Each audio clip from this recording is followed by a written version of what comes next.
Assalamu alaikum. How are you all students? I hope you are all fine and I'm also fine. Okay. तो last lecture में हमने mechanical balance को बहुत अच्छे से explain किया था, ठीक है। आई होप आपको वो कॉन्सेप्ट क्लियर हो गया होगा। तो आज हम इलेक्ट्रॉनिक बैलेंस पढ़ेंगे, ठीक है। Okay, no standard weights are required to use in an electronic balance. जो फर्स्ट इंपॉर्टेंट चीज़ उसने बताई है वो ये है कि यहाँ पे अब आपको कोई स्टैंडर्ड वेट्स की ज़रूरत नहीं पड़ती, ठीक हो गया। कि अगर आपने कोई भी चीज़ मेजर करनी है तो अगर आप इलेक्ट्रॉनिक बैलेंस में यूज़ करना चाह रहे हैं तो वहाँ पे आपको स्टैंडर्ड वेट्स की ज़रूरत नहीं पड़ती। बहुत से जो है वो शाफ्ट में बड़े जो है वो मॉल्स या जो से भी आपके पास होता है वहाँ पे अब ये आपके पास इलेक्ट्रॉनिक बैलेंस यूज़ होता है। Only it has to be consider to a power supply, ठीक है। ये आपके पास फिगर 3.18 में है इलेक्ट्रॉनिक बैलेंस की फ़ोटो।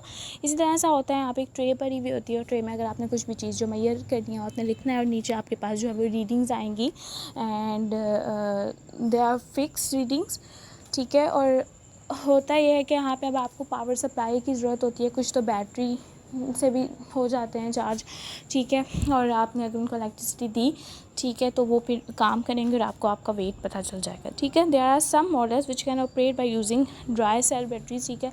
सेल बैटरीज के साथ भी ये चल जाते हैं कुछ मॉडल्स, अभी मैंने आपको बताया।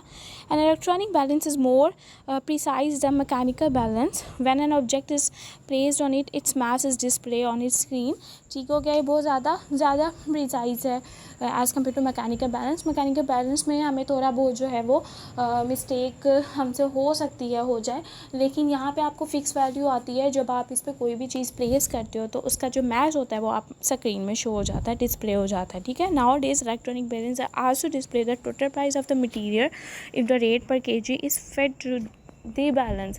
आजकल जो हमारे पास इलेक्ट्रॉनिक बैलेंसेस हैं उसमें टोटल प्राइस भी मटेरियल की पता चल जाती है। लेट्स सपोज अगर हमने जो है वहाँ से शुगर ली है, चीनी ली है, ठीक है। तो अगर आपने चीनी जो है वो 5 किलो ली है तो यहाँ पे आपको पर kg के हिसाब से उसकी वैल्यू, उसकी प्राइस भी पता चल जाएगी और आपको पता चल जाएगा अच्छा इतने रुपए की आपकी चीनी थी, ठीक हो गया। तो ये था एक छोटा सा टॉपिक, फोर्स मीटर हम नेक्स्ट वीडियो में पढ़ेंगे। तब तक के लिए अपना ख्याल रखिए और दुआ में याद रखें। अल्लाह ताला आपका हामी नासिर हो। खुदा हाफिज़।